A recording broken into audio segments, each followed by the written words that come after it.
Спонсор прогноза погоды – санаторий «Жосалы».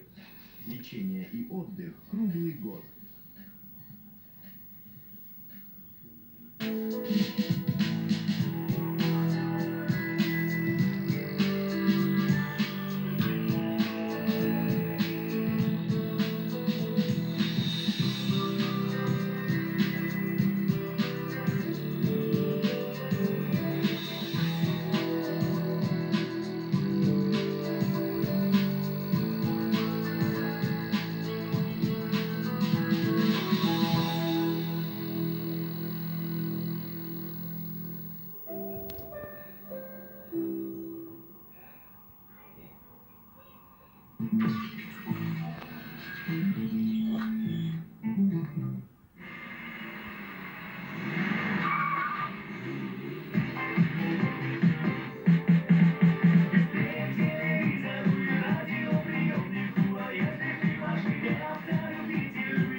Зеленая волна.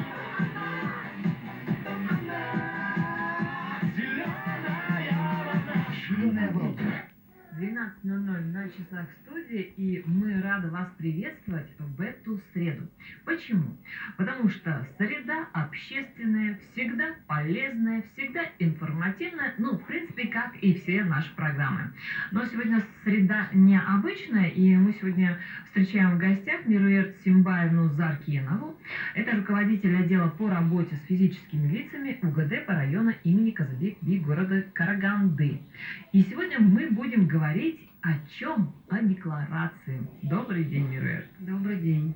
Знаете, всегда с 1 января начинается, что бы вы думали, Новый год. Новый год. Но к этому числу прям очень много надежд у государства.